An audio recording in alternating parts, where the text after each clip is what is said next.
Jesus Master Class, y este es lo único que hablamos en inglés, es la clase maestra de Jesús. No significa que Jesús no ha enseñado cosas fantásticas, todo lo que Jesús enseña es fantástico, pero en estos capítulos que vamos a estar dealing with a lo largo de todo este verano, creemos que hay muchas verdades divinas. Diga conmigo, verdad divina. Hay mucha sabiduría de parte de Dios en el Sermón del Monte. Yo tuve la posibilidad, algún día les voy a contar, tal vez al final de la serie, de estar donde se cree que Jesús enseñó el Sermón del Monte, y después les voy a dar algunos insights de nuestro guía. Hace muchísimos años atrás tuve la posibilidad de hacerlo, pero no se trata del lugar donde se piensa que Jesús enseñó, sino el contenido que Jesús enseñó. Creo que necesitamos toda una vida para entenderlo, digerirlo y sobre todo aplicarlo. Y creo que lo fundamental del Sermón del Monte no es necesariamente las bienaventuranzas que están en la primera parte del Sermón del Monte, sino que creo que el corazón radica en entender este concepto que Jesús viene enseñando con respecto al reino. Diga conmigo, el reino. Y yo sé que en la iglesia evangélica en particular se ha hablado mucho del reino y hay unas ideas un poco extrañas acerca del reino, pero el reino es el lugar donde el Señor está entronado en nuestras vidas, donde tenemos el señorío de Dios, donde el pueblo de Dios está en la presencia del Señor y seguimos las enseñanzas del Señor. Es por eso que Jesús nos enseñó a orar. Padre nuestro que estás en los cielos, diga a los hermanos católicos, venga a nosotros tu reino. Vamos a arrancar con el Ave María después, no mentira. Pero este concepto del reino es donde Jesús no tan solo predica el reino, dice el reino de los cielos se ha acercado, esta realidad del Señor que no es un lugar futuro, no es un lugar geográfico, es aquí y ahora. Diga conmigo, aquí y ahora. Creo que la verdad es que cuando Jesús murió en la cruz del Calvario le dio a la iglesia las llaves de ese reino, esa verdad donde la realidad del Señor puede hacerse presente en el medio del pueblo de Dios.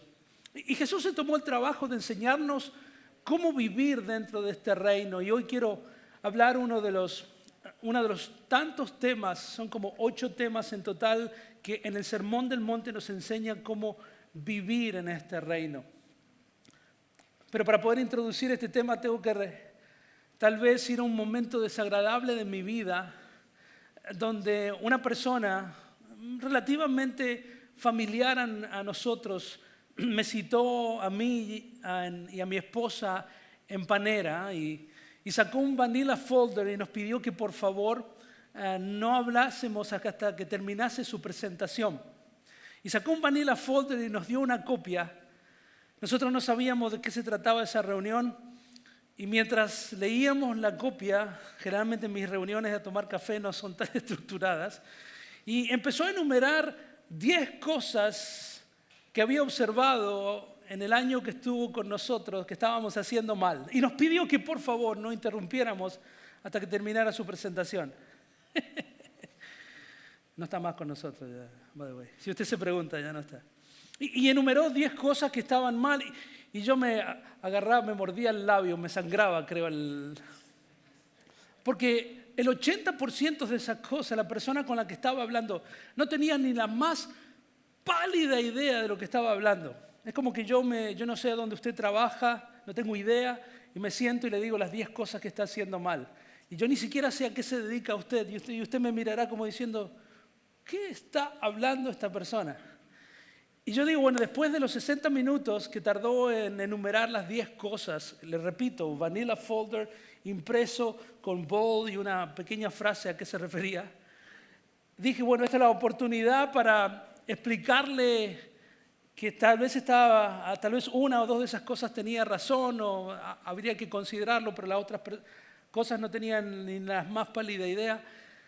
Me dice, bueno, me tengo que ir a trabajar, gracias por su tiempo, y se fue. Y me sentí juzgado, no pude decir nada. ¿Sabe lo difícil que es para mí no decir algo? Y como argentino peor, Marta. Y se fue. Y quiero decir que usted se sentiría juzgado así, sin tener la posibilidad de explicarle o tener una conversación de lo que usted piensa que yo y Y después me puse a pensar, creo que yo también en alguna oportunidad en mi vida he de alguna manera llegado a conclusiones equivocadas de ciertas personas y de alguna manera con mi silencio, con mi actitud o con mis palabras también he juzgado a alguien más. ¿Le ha pasado a usted? ¿Alguno de ustedes se ha sentido juzgado, ha sido juzgado por alguien? ¿Justa o injustamente? ¿O cuántos de ustedes pueden admitir tiene que admitir que ha ejercido juicio sobre otras personas? Y como se imaginará a esta altura, en mi introducción quiero hablar acerca de juzgar a otros. En Mateo capítulo 7, versículo 1, dice Jesús a las personas que lo están escuchando, a las personas que quieren ser parte del reino que Jesús está predicando, esa realidad donde Él es rey. Algo tan sencillo como este, dice Jesús: no juzguen para que no sean juzgados. Y yo quiero hablar acerca de ese tema porque creo que si hay algo que la iglesia evangélica y latinoamericana se caracteriza, o por lo menos tenemos la fama de ser, es de un grupo de personas que tenemos como la obligación moral de juzgar a todo el mundo. ¿Alguien está escuchándome hoy? Es más, yo como argentino pensé que era mi deber moral nacional ir por el mundo diciéndole a todo el mundo lo que está haciendo mal. Pero acorde a la palabra del Señor, parecería ser que eso no es mi rol o trabajo. Y yo quiero decirle que la gran mayoría de las personas que juzgan o reciben ese juicio están motivados con personas con buenas intenciones. Yo quiero decirte porque yo soy así. ¿Conoce personas así? Yo tengo un dicho que estoy tratando de cumplir en mi vida. Todo lo que uno diga tiene que ser verdad. ¿Está de acuerdo? Pero la parte más difícil de mi dicho es que no todo lo que es verdad tiene que ser dicho. Es más, deberíamos orar e irnos a casa, ¿no? Y quiero hacer una diferenciación entre lo que es el drive-by judging, como digo en inglés.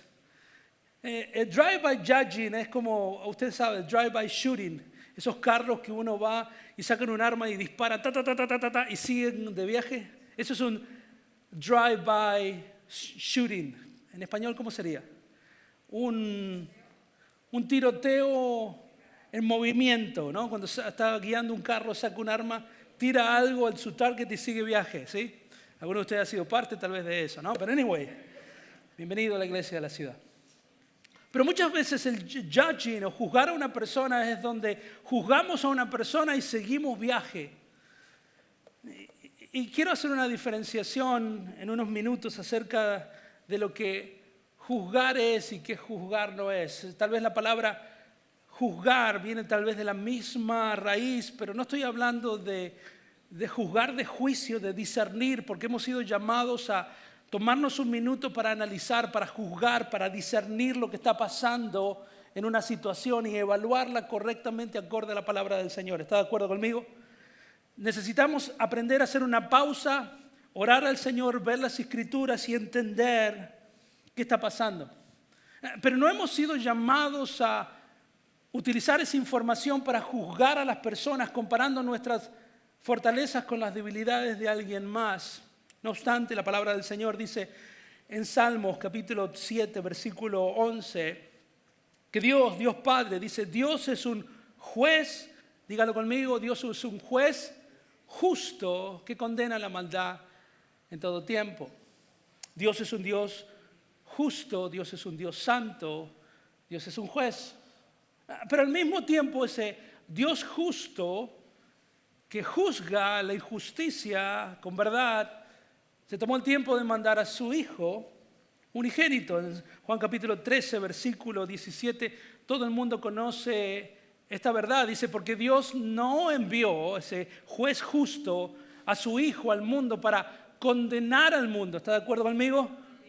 Sino ¿para qué? Para que el mundo sea salvo por Él. Por un lado tenemos un Dios justo, un juez justo que ha mandado a su Hijo no a condenar al mundo, sino a salvar al mundo.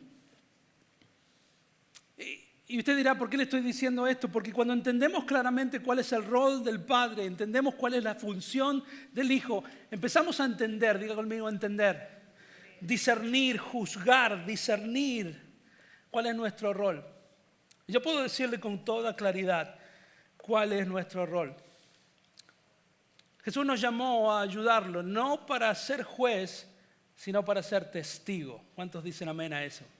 Mire, Jesús nos llamó a ser testigos, no jueces. Si usted piensa que ha llegado a una iglesia, no sé, que hay varias personas que nos visitan por primera vez, quiero que sepan que esta iglesia no lo va a juzgar, simplemente va a testificar de lo que el Señor hizo por nosotros. Ya tenemos un juez, ya tenemos a un Mesías y nuestro rol como iglesia no es juzgar a las personas, sino simplemente ser testigo. ¿Está de acuerdo conmigo?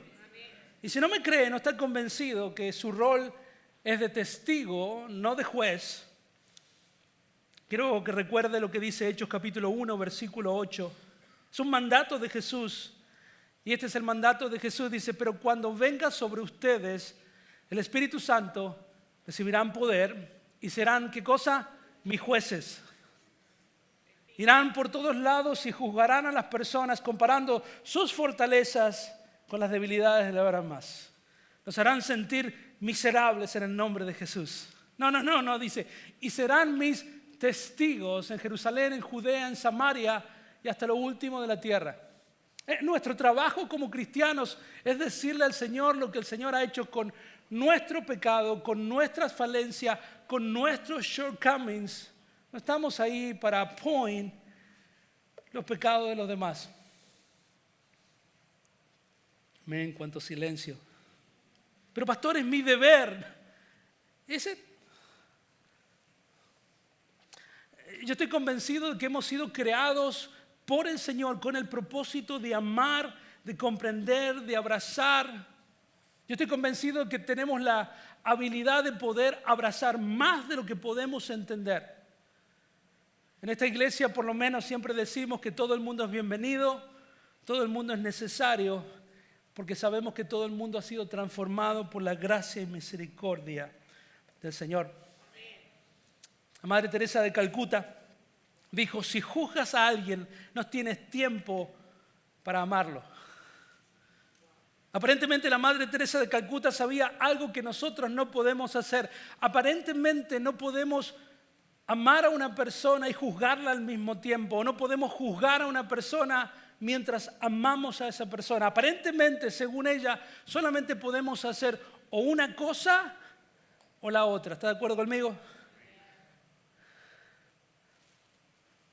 Déjeme dar una definición de lo que entiendo que es juzgar a las personas. Y otra vez estoy haciendo una diferenciación en tener judgment, en tener discernimiento, entendimiento, sabiduría, conocimiento para saber qué está pasando. No estoy hablando de juzgar negativamente a una persona. Es por eso que quiero leer mi definición. Juzgar es hacer una evaluación negativa de otro sin estar dispuesto a ayudarlo o acompañar a esa persona. Es criticar a otros, no como un amigo que ama, sino como un extraño que solo quiere dar su honesta opinión. Y decir lo que piensa, sabe o cree, sin saber todo lo que está pasando. Esa persona, porque nunca ha estado realmente en sus zapatos.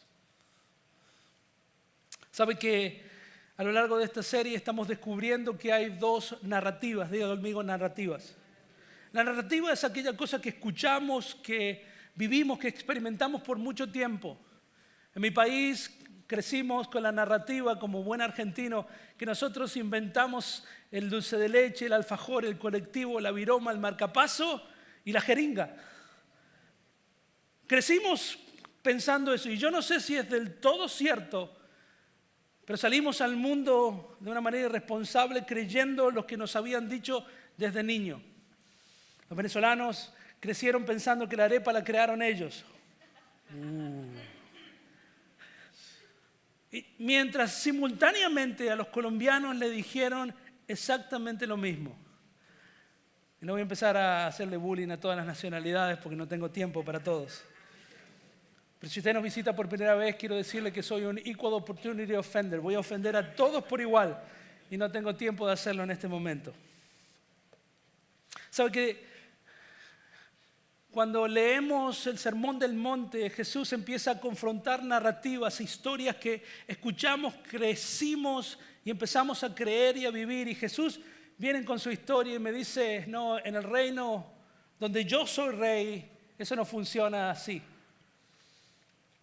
Pero estamos más familiarizados con el sistema del mundo, que parecería ser nuestra obligación moral de poder juzgar a los demás. ¿Cuántos de ustedes han estado en esas reuniones?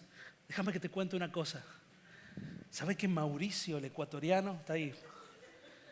Yo no quiero decir nada, simplemente quiero que estés orando, ¿no? Pero me han dicho que, ay no, yo no lo conozco, pero yo estoy seguro que... Y a mí me parece, y quiero decirte, a mí nunca me cayó bien ese hombre. Pobre Mauricio, lo agarré por randomly.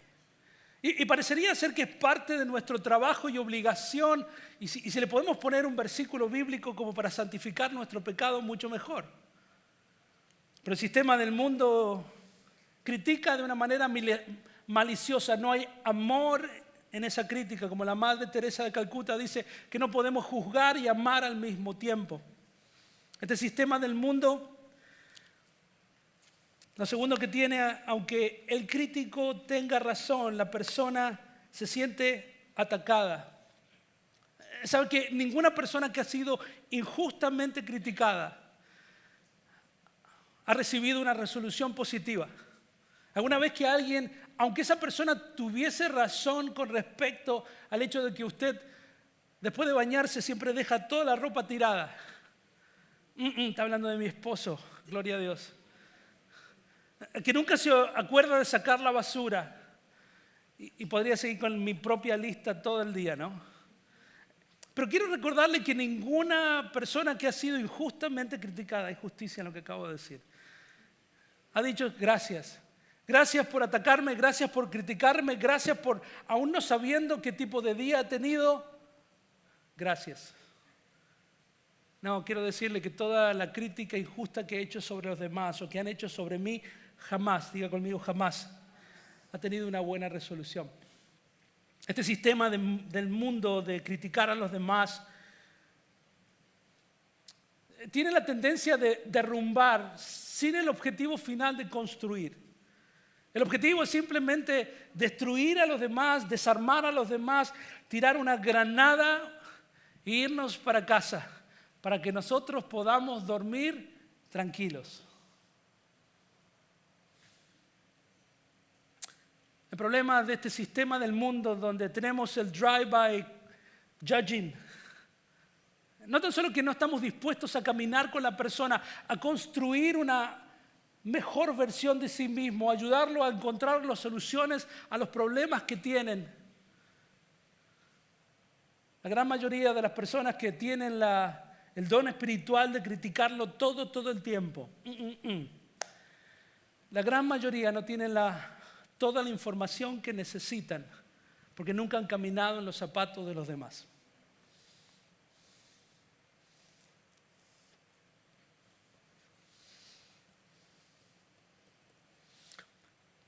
Creo que lo que aprendí esta semana leyendo el Sermón del Monte es que cuando nos ponemos en esa posición, lo que estamos haciendo es jugar por un instante a ser Dios. Si hemos sido llamados a ser testigos y no jueces, yo creo que cuando estamos en la posición de juez, cuando nos ponemos la toga, la peluca blanca, el martillo de madera y empezamos a ejercer juicio sobre otra persona, empezamos a jugar a Dios.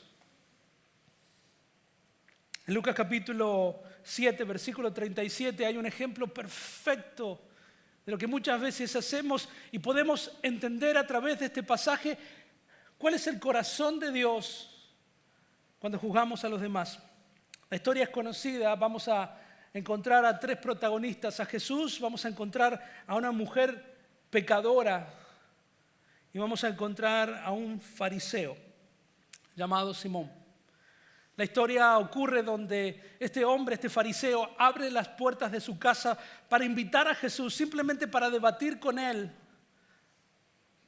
Y una mujer que fue tocada por Jesús, perdonada por Jesús, se enteró que Jesús estaba en la casa de ese hombre, vendió posiblemente todo lo que tenía, todo el salario que había acumulado por todo un año y corrió riesgo su vida entrando en la casa de alguien que tenía la autoridad legal de apedrear a esa mujer, simplemente para estar un ratito con Jesús. En Lucas capítulo 7, versículo 37, dice que aquí había en la ciudad una mujer que era pecadora, y esta mujer era pecadora, no había juicio que hacer, era bien pecadora. Y cuando se enteró, dice la palabra del Señor, de que Jesús estaba sentado a la mesa en casa del fariseo, del hombre que tenía los recursos legales para castigarle, dijo que trajo un frasco de alabastro, de perfume. Los estudiosos creen que valía el salario de todo un año. Y dice, y poniéndolo delante de él, y poniéndolo detrás de él, a sus pies, llorando, comenzó a regar sus pies con lágrimas y los secaba con los cabellos de su cabeza. Besaba sus pies y los ungía con el perfume. Qué escena tan hermoso.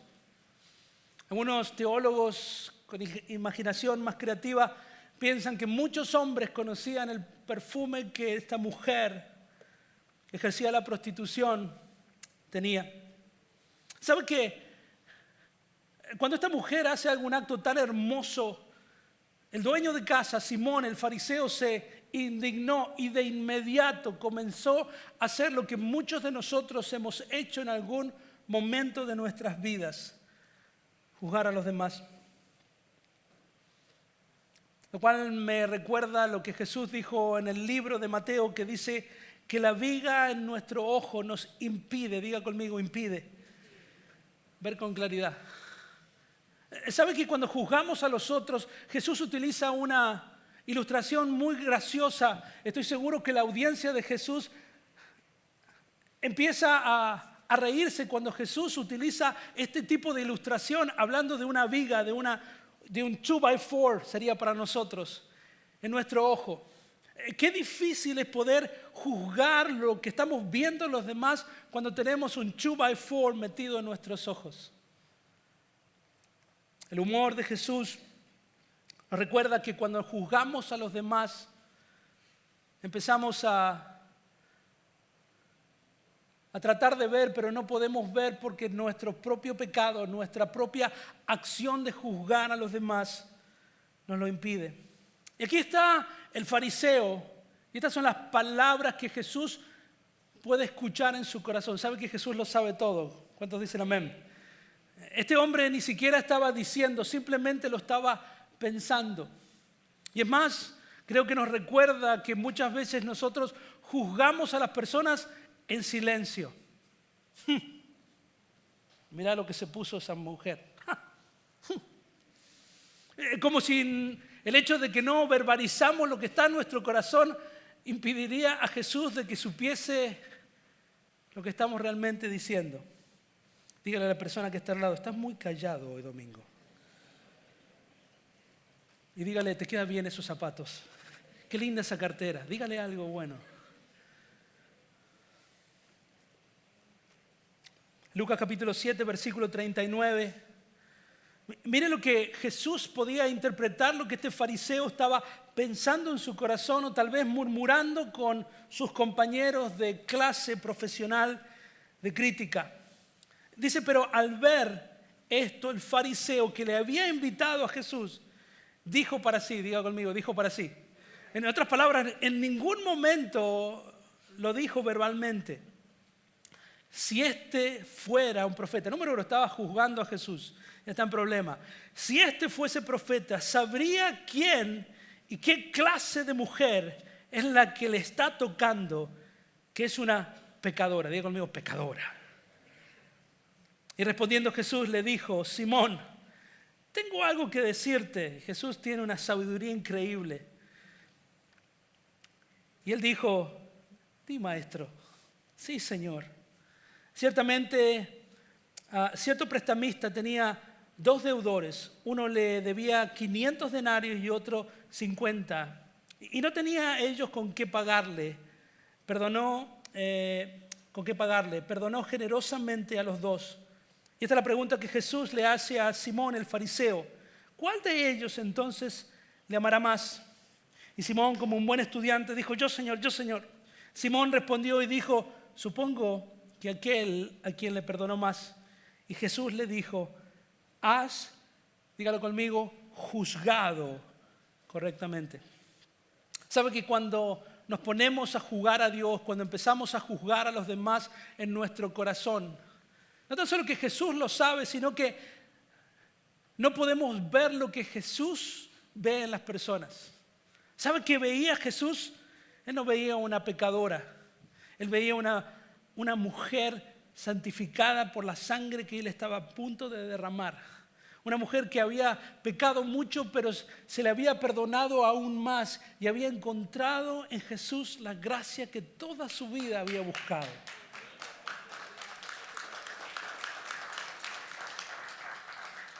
Pero ¿qué pasa? Que cuando somos discípulos de Jesús, pensamos que nuestro trabajo es juzgar a los demás, comparando lo que sabemos, lo que tenemos, lo que creemos, y empezamos a ver todo lo malo, todo lo negativo. Aunque tengamos razón, no estamos viendo con los ojos de Jesús. Y sabiendo los pensamientos de Simón, la historia continúa en Lucas capítulo 7, versículo 44. Y sabiendo lo que Simón había puesto en su corazón, dijo lo siguiente, y volviendo hacia la mujer, cambió la conversación. Le dijo a Simón, ¿ves esta mujer, Simón? Yo entré a tu casa y no me diste agua para los pies, pero ella ha regado mis pies con sus lágrimas y los ha sacado con sus cabellos. Le sigue diciendo al host, no me diste beso, pero ella, desde que entré, no le ha cesado de besar mis pies. No ungiste, Simón, mi cabeza con aceite, pero ella ungió mis pies con perfume. Y por lo cual te digo que sus pecados, que son muchos, dijo Jesús, han sido perdonados. Porque amó mucho, pero a quien poco se le perdona, como a ti, Simón, poco ama. Y a ella le dijo, tus pecados te han sido perdonados. ¡Fua! ¿Qué pasaría si camináramos con la misma perspectiva de Jesús y empezar a ver el potencial de la gracia del Señor en la vida de las demás y dejaríamos de actuar por un minuto como si fuésemos los jueces juzgando a Dios? Iglesia, no estoy diciendo que tenemos que aplaudir o promover el pecado. No estoy diciendo que no tenemos que usar nuestro discernimiento para saber lo que está bien y lo que está mal.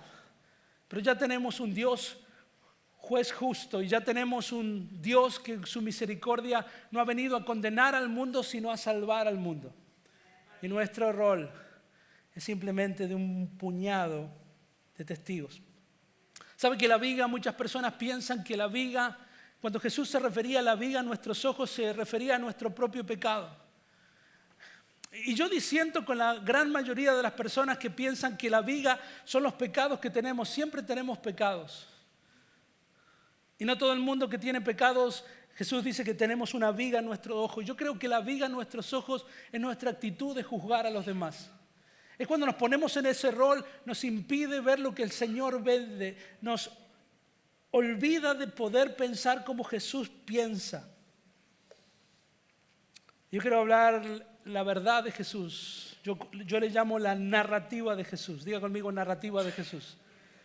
Los últimos minutos que nos queda quiero mostrarle, quiero compartir con ustedes lo que creo que Jesús está tratando de enseñarlos a aquellos que queremos vivir en la realidad del reino de Dios, en el mundo que Él nos está proponiendo, cómo se ve.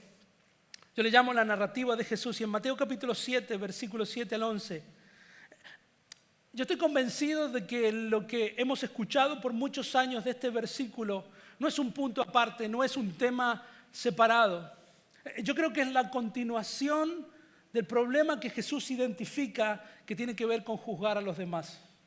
Creo que Jesús no tan solo nos indica el problema que tenemos sistemático, sino que Jesús en el final de ese versículo también nos enseña cómo lidiar con esta situación. Y Mateo capítulo 7, versículo 7 dice, pidan, diga conmigo, pida. Pidan y se les dará, busquen y se encontrará, llamen y se les abrirá. Yo no creo que el Señor estaba hablando solamente de un padre y un hijo y que estamos orando, intercediendo por él. Yo creo que es la manera que tenemos para intervenir en situaciones difíciles de nuestra vida. Cuando Jesús le trajeron a una mujer que la habían encontrado en el mismo acto mismo del pecado. Me parece una sociedad muy machista porque trajeron solamente a la mujer y no trajeron al hombre. Deberían haberlo traído a los dos. ¿Cuántas mujeres dicen amén? Y cuando se supone que la ley de Moisés que juzgaba estas acciones en el pueblo de Moisés antes de la gracia de Dios, se suponía que tenían que apedrear a esta mujer y trajeron a Jesús para probar a Jesús. Porque si Jesús decía que la apedrearan, su mensaje de la gracia iba a ser olvidado. Pero si decían que no tenían que hacer nada, estaba aplaudiendo el pecado de esta mujer. Y Jesús dice que lleno de gracia y lleno de verdad. Diga conmigo, lleno de gracia y lleno de verdad. Uno de los objetivos en mi vida es caminar con un open map, con un narrow way, lleno de gracia y lleno de verdad como Jesús caminó. Y Jesús pudo resolver, pudo juzgar de una manera masterpiece. No dijo que la apedrearan. ¿Qué dijo Jesús? El que esté libre de pecado, que tire la primera piedra. Lleno de gracia y lleno de verdad. Y yo creo que esta es la fórmula que Jesús nos está dando cuando nos enfrentamos ante situaciones difíciles. Donde por un lado no podemos aplaudir el pecado de las personas, pero tampoco somos jueces para condenarlas. Dice, pidan y se les dará, busquen y encontrarán, llamen y se les abrirá. Porque todo aquel que pide, recibe, y el que busca, encuentra, y al que llama, se le abre. ¿Quién de ustedes, si su hijo le pide pan, le dará una piedra? O si le pide un pescado, le dará una serpiente? Pues si ustedes, que son malos, dice el Señor, saben dar cosas buenas a sus hijos, ¿cuánto más su Padre que está en los cielos dará buenas cosas a los que le piden? ¿Sabe que cuando oramos, cuando estamos enfrente de una situación que tenemos que juzgar o participar o evaluar o dar nuestra opinión, el Señor nos está diciendo pidan? ¿Sabe qué? Antes de juzgar a la persona nos está diciendo que tenemos que orar por las personas. ¿Cuántos dicen amén a eso? Y dicen que el primer paso es orar por esas personas y después dicen sigan orando. Es un presente continuo, es oren por esa situación, oren por esas personas, sigan orando. ¿Sabe que cuando oramos estamos invitando al Señor a esa situación? Estamos pidiéndole al Señor que su gracia, su misericordia, su sabiduría nos enseñe cómo manejar esa situación antes de juzgarla por nuestra propia sabiduría. Busquen y sigan buscando. ¿Sabe que cuando oramos al Señor, le invitamos al Señor, pero cuando buscamos al Señor, estamos buscando sabiduría divina? ¿Cuántos de ustedes necesitan sabiduría divina? La palabra del Señor dice, al que no tenga sabiduría, todos nosotros, pídasela al Señor. Y sabe que para encontrar sabiduría no es conocimiento, sino que es, Señor, enséñame cómo aplicar lo que yo sé. Señor, enséñame a estar lleno de gracia y lleno de verdad ante esta situación antes de que meta la pata. ¿Ha estado ahí? ¿Cuántas veces nos hemos metido en problemas? Porque hemos tenido la mejor de las intenciones y hemos entrado a un lugar donde nadie nos invitó, con una autoridad que no tenemos, y decimos, quiero decirte una cosa. Yo opino, yo pienso, yo creo. Y después el pastor tiene que estar 8 semanas con consejería a esas 2 personas. No, pero antes de meter la pata, pida al Señor, busque la sabiduría del Señor. Siga, llame. Siga golpeando las puertas de esa persona que necesita su ayuda. ¿Sabe que las personas que están en problemas generalmente no están buscando nuestro juicio, nuestra opinión, están buscando nuestro apoyo? Siga golpeando las puertas de las personas. Yo, pastor, Yo ya le dije lo que tenían que hacer. ¿Ha estado ahí? Y no me ha vuelto a llamar. Claro que no la ha vuelto a llamar porque usted lo juzgó de pie para cabeza sin tener ni la mitad de la información que necesitaba. Pero esté presente. Pidan, busquen, sigan llamando. Y en cuanto al concepto del reino del Señor, el Señor lo lleva un poco más. No tan solo pidan, sigan pidiendo, llamen, sigan llamando a esa persona, sino que apliquen la regla de oro. Continúa diciendo el Señor.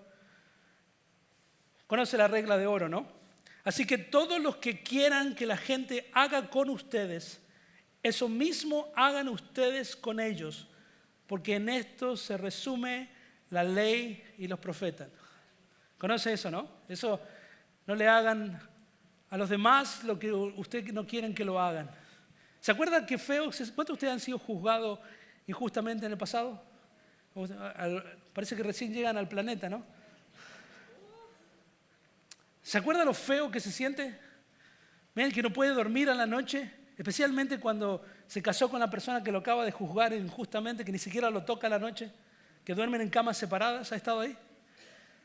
¿Sabe lo feo que se siente? Recuerde lo feo que se siente cuando esté tentado a juzgar a alguien sin estar dispuesto a caminar con él o con ella.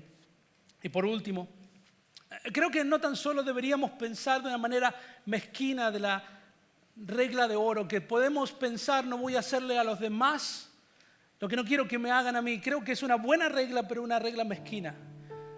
No lo voy a insultar,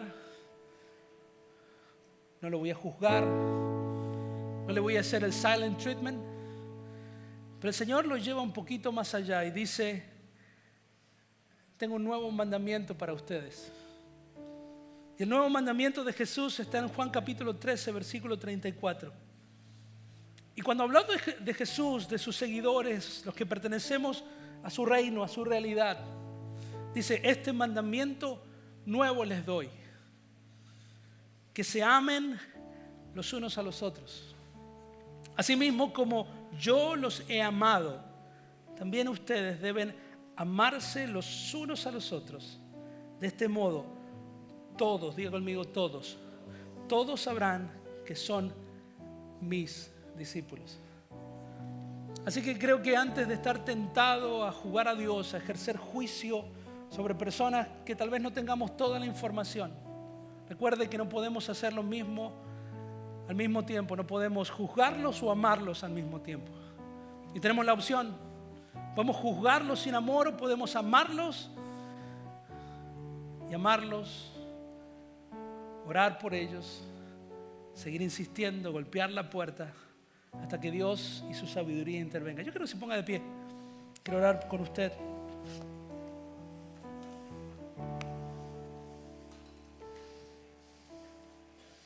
La palabra del Señor dice que no tenemos que juzgar para no ser juzgados, ¿sí o no?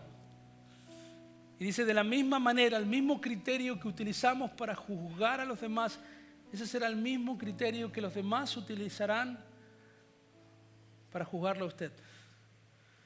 Y yo quiero reconocer, admitir públicamente que hay muchas áreas en mi vida que necesitan más del Señor. Y si este versículo es verdad, quiero decirle que no quiero que todas las personas que me conozcan, que saben los shortcomings que tengo en mi vida, no quiero sentirme juzgado por ello. La Biblia dice que necesito ser amado por ellos. No estoy diciendo que alguien tiene que condolar o aprobar mis shortcomings, pero hay un tiempo, hay un espacio, hay un contexto para que entre la palabra del Señor, el Espíritu Santo y las personas que me aman a mi alrededor permitan que el Espíritu Santo de Dios empiece a cambiarme. Porque cada vez que he sido juzgado, justa o injustamente, lo único que ha producido en mi vida es correr de esa situación. Es por eso que usted nos visita por primera vez y ha estado lejos del Señor. Quiero que sepa que en esta iglesia vamos a predicar la verdad de la palabra del Señor desde Génesis hasta los mapas. ¿Cuántos dicen amén? Pero queremos crear un ambiente donde la gente no se sienta juzgada, sino profunda y sinceramente amada por nosotros y por Jesús.